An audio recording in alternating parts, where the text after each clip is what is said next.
कैसे रहे हैं एचयूएल के रिजल्ट्स। और क्वार्टर 4 के रिजल्ट के बाद आपने देखा होगा कि आज स्टॉक एक ज़बरदस्त तेज़ी दिखाया है।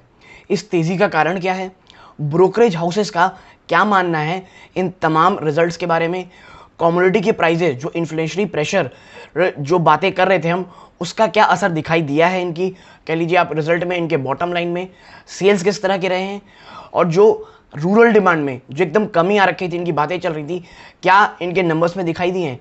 इन तमाम चीज़ों में चर्चा होगी दोस्तों आज। अगर आप ऑलरेडी निवेशित हैं तो ये वीडियो आपको फॉर अ लॉन्गर टर्म, देखिए ये भूल जाइए कि आज स्टॉक कितना तेज़ भागा है, क्योंकि जो ये रिएक्शन होता है ना, चाहे वो नेगेटिव हो चाहे वो पॉजिटिव हो, ये ज़्यादा लंबा नहीं चलता है। तो यदि आप एक लॉन्ग टर्म के प्रोस्पेक्टस देख रहे हैं तो ये वीडियो आपके मेरे ख्याल से काम आ सकती है। नमस्कार दोस्तों, मेरा नाम है अमिताभ मिश्रा। आज बात करने वाला हूँ एचयूएल के ऊपर।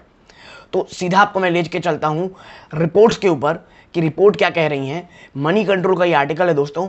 तमाम ब्रोकरेज हाउसेस, तमाम दिग्गज ब्रोकरेज हाउसेस क्या कह रहे हैं, इसमें चर्चा करेंगे।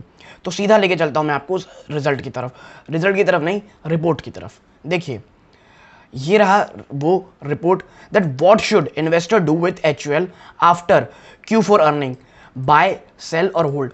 भाई इन्वेस्टर एचयूएल में क्या करें क्वार्टर 4 के रिजल्ट के बाद, बेचें, होल्ड करके रखें या कह लीजिए खरीदें। और तो देखिए सबसे पहले एक शॉर्ट डिस्क्रिप्शन देखते हैं कि रिजल्ट कैसे रहे।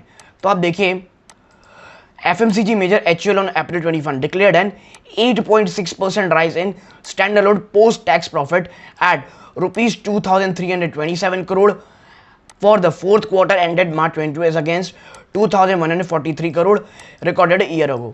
दोस्तों पहले आपको बता दूं, फ्लैट से रिजल्ट रहे हैं। रिजल्ट में कोई भी एक ना तेज़ी कोई बहुत ज़्यादा आपने देखी होंगी, चाहे वो ईयर ऑन ईयर देखें या sequential basis quarter on quarter, आपको एक फ्लैट सा नज़र आएगा सिस्टम।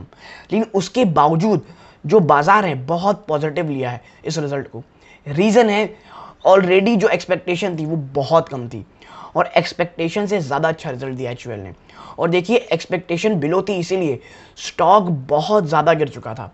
और मैं हमेशा एक बात कहता हूँ, अगर रिजल्ट से पहले स्टॉक बहुत ज़्यादा गिर चुका है तो उसके ऊपर जाने के चांसेस बहुत ज़्यादा हो जाते हैं। हमने इस बार एचयूएल में देख रहा है और इससे पहले हमने लॉरस लैब में भी देखा था।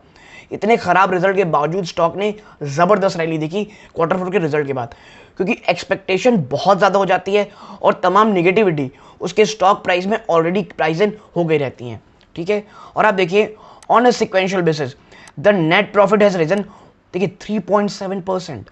सिक्वेंशियल बेसिस में नेट प्रॉफिट सिर्फ 3.7% बढ़ी है। Standalone revenue from operation came at rupees 13,462 crore, and increase of 11% year on year. और जो सिक्वेंशियल बेसिस में रेवेन्यू केवल 2.8% बढ़ी है। तो देखिए ओवरऑल शॉर्ट में अगर आप देख रहे होंगे आपको समझ में आया होगा फ्लैट से रिजल्ट रहे हैं। और मैं बता दूं आपको, कमोडिटी के प्राइसेस वाकई में इनके जो नंबर, इनके जो बॉटम लाइन है उन पे असर किए हैं दोस्तों। जो कॉस्ट ऑफ मटेरियल है, अगर आप इनके रिजल्ट देखेंगे उसमें साफ आपको दिखेगा कि बहुत ज़्यादा महंगे हो गए हैं। लेकिन ये ऑलरेडी कह सकते हैं आप कि ये सबको जो बाजार के एनालिस्ट हैं उन्होंने अंदाज़ा लगाया हुआ था। आज ऐसा दिन जब इंडोनेशिया अपने पाम ऑयल एक्सपोर्ट करना बंद कर रहा है। और ये मैं आपको बता दूं, FMCG मेजर, चाहे वो ITC हो, चाहे वो अडानी विल्मायर हो, चाहे वो HUL हो, बिल्कुल भी अच्छा नहीं है।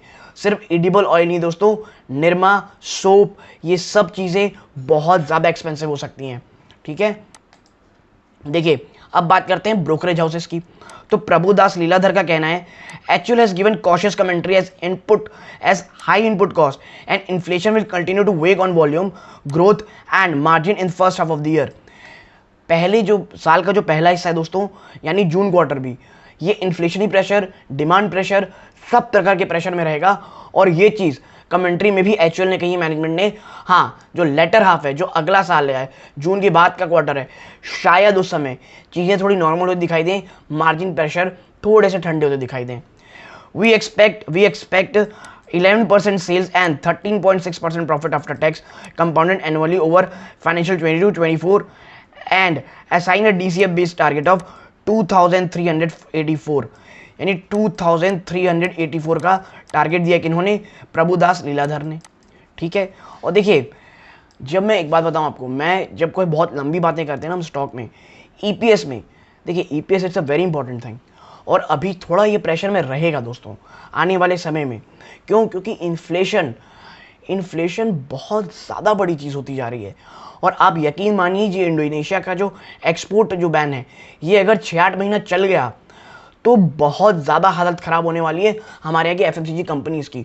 प्लस हमारे जो बिल हैं, जो हमारे कह सकते हैं आप एफएमसीजी बिल हैं, वो बहुत बुरी कदर बढ़ेंगे दोस्तों। ठीक है, ये बात हुई प्रभुदास लीलाधर जी की। अब देखिए मोतीलाल ओसवाल क्या कहना है। We have kept our EPS forecast for financial 2024 broadly unchanged. Motilal Oswal ने अपना ईपीएस चेंज फोरकास्ट नहीं किया है। ठीक है, pre Covid earning had been extremely strong and it reported 18% EPS compounded annual rate in 4-year ending financial 20 before steeper commodity cost inflation and over-indexed discretionary portfolio adversely impacted its earning in 21 and 22. The company's pre-COVID earning growth was particularly impressive given weak mid-single digit posted by its much smaller staple peers over the same period. We expect Hindustan Unilever to return to mid-teens earning growth. We also believe that HUVR is the best prepared among peers. देखिए मोतीलाल ओसवाल की अगर बात करूं, उनका सिर्फ एक चीज़ कहना है जो मुझे समझ में आया है कि प्रॉब्लम है, प्रेशर है, जो कमोडिटी प्राइसेस वो भी चल रहे हैं बहुत हाई, लेकिन अपने पीयर्स के मुकाबले जितना ज़्यादा तैयार HUL दिखता है, जितना ज़्यादा प्राइस को ऊपर नीचे करने की ताकत HUL में, उनके पीयर्स में बिल्कुल नहीं है। आज भी इसका जो दोस्तों मार्जिन आप देखेंगे 24-27 के आसपास चलता है, जबकि आईटीसी आज भी जो मैक्सिमम लेके गया है दोस्तों अपने मार्जिन को, वह हायर सिंगल डिजिट, अभी भी 9 to 9.5 में है, वो डबल डिजिट भी नहीं गया है। और जितना स्ट्रॉन्ग जो कह सकते हैं आप मार्केट शेयर है, जितना लीडरशिप पोजीशन में इनके पास ब्रांड्स हैं, तो बाकी के मुकाबले HUL ही सबसे ज़्यादा मजबूती से दिखता है अपने पीएस के मुकाबले। ठीक है, गिवन ऑल दिस फैक्टर्स, ठीक है, अब देखिए 17% का अपसाइड कहा गया है किनके द्वारा, मोतीलाल ओसवाल के द्वारा, और 2500 का टारगेट दिया गया है। ठीक है, बात करें शेयर खान की, तो HUL posted resilient number aided by strong portfolio brand across price point helping it to gain market share in key categories across market. The company is focusing on premiumisation and market development to improve penetration in key categories. ठीक है, और इनका target target है 2450, यानी इन्होंने कोई नई बात नहीं कही है दोस्तों। ठीक है, और इसके बाद जो क्रेडिट्स यूज है उनका, अब मैं आपको दिखाता हूँ, एक और है जो, हाँ, क्रेडिट्स यूज का कहना है, इन्होंने देखिए target brokerage one captain outperforming rating on the stock and cut the target price to ₹2550 from 2800। इन्होंने प्राइस जो है, टारगेट प्राइस है, उसमें एक बड़ा कट किया है, 2800 से सीधा 2500 ले गए। और देखिए टारगेट प्राइस ज़्यादा बिल्कुल नहीं घबराना है, ऊपर नीचे 2-4 आप अगली क्वार्टर में अगर इन्होंने थोड़े अच्छे रिजल्ट दिए, ये तुरंत अपना प्राइस चेंज कर देंगे दोस्तों। तो टारगेट प्राइस में हमें ध्यान नहीं देना है। मेरा जो कहना है, ये जो पूरे ब्रोकरेज हाउस की रिपोर्ट दिखाने के पीछे मकसद रहता है इनकी कमेंट्री से आप एक चीज़ बहुत अच्छी पता लगा सकते हैं कि लॉन्ग टर्म में और शॉर्ट टर्म में क्या प्रॉब्लम है। और सब की चीज़ें एक ही हैं, कमोडिटी इन्फ्लेशन, मार्जिन में प्रॉब्लम, रूरल डिमांड में कमी आना, और ये चीज़ ही यही कह रहे हैं, और इसीलिए उन्होंने अपना टारगेट 2550 कर दिया है। और मॉर्गन स्टैनली को देखिए, research house has maintained equal weight rating on the stock with the target price of 2381। और आपको मैं एक चीज़ बता दूं, अब HUL इतनी बड़ी ब्रांड है, कुछ मैं कहता हूं 1 से 2 क्वार्टर में प्रॉब्लम रहे, बट आप एक लॉन्ग टर्म निवेशक हैं, आप एक बात समझिएगा, जो एक लीडर होता है, एक बार प्राइस बढ़ा दिया उसके बाद प्राइस कभी नीचे नहीं आएंगे दोस्तों। अभी बातें आप सुन रहे हैं कि इन्फ्लेशनरी प्रेशर है, कॉस्ट प्रेशर है, धीरे धीरे हम रेट बढ़ा रहे हैं, ये रेट नीचे कभी नहीं आएंगे। और यही चीज़ आने वाले समय में जो आप कह सकते हैं कि कंपनी की जो प्रॉफिट मार्जिन है उसे ड्रास्टिकली बढ़ाएगी। प्लस जब इतना ज़्यादा इन्फ्लेशन होता है, जब इतना ज़्यादा प्रॉब्लम एक सेक्टर फेस कर रहा होता है दोस्तों, तो जो लोकल प्लेयर्स होते हैं, जो स्मॉल प्लेयर्स होते हैं, जो अभी अभी अपनी मार्केट शेयर गेन धीरे धीरे कर रहे थे, वो या तो बड़ी कंपनियां HUL डाबर जैसी कंपनियां उन्हें इनऑर्गेनिक ग्रोथ के नाम पे खरीद लेती हैं, या तो वो अपने आप मार्केट से हट जाते हैं, क्योंकि वो उतना प्रेशर, वो कहना चाहिए जो ह्यूमन रिसोर्स चाहिए, जो मार्जिन चाहिए, वो पेश नहीं कर पाते। अल्टीमेटली वो मार्केट लूज करते हैं और उन्हें अपना बिजनेस या तो बेचना पड़ता है या बंद करना पड़ता है। और आगे के चल के ये कंपनी HUL अपना मार्केट शेयर बढ़ाएंगी और मार्जिन अपना और ज़्यादा मजबूत करेंगी। और आने वाले 2-3 क्वार्टर के बाद आप देखेंगे कि जब चीज़ें ठीक होंगी, जब कमोडिटी के प्राइजेस और नीचे आएंगे, ये कंपनी विनर बन के निकलेंगी। इसीलिए एचयूएल में अगर आप लॉन्ग टर्म है, निचले स्तरों पर लिए हैं, प्लीज़ एक भी शेयर सेल करने की ज़रूरत नहीं है, ठीक है, क्योंकि लॉन्ग टर्म में एचयूएल में मुझे अभी भी कोई प्रॉब्लम नहीं दिखती। इतना ज़्यादा प्रेशर होने के कारण, कह लीजिए इन्फ्लेशन ही प्रेशर होने के कारण, इन्होंने जो रिजल्ट पेश किया ना दोस्तों, मार्केट को उसका भी अंदाज़ा नहीं था। मार्केट से ज़्यादा अच्छा एस्टिमेट उन्होंने पेश किया। भले ही आप देखेंगे तो आपको कई जगहों पे सिक्वेंशियल बेसिस में कमी दिखाई देंगी, आपको फ्लैट से रिजल्ट दिखाई देंगे, लेकिन बाजार ने इन सबको डिस्काउंटेड ऑलरेडी किया हुआ था। तो अगर ये एनालिसिस पसंद आई हो, प्लीज़ वीडियो को लाइक कीजिए, चैनल पहली बार आए सब्सक्राइब जरूर कीजिएगा।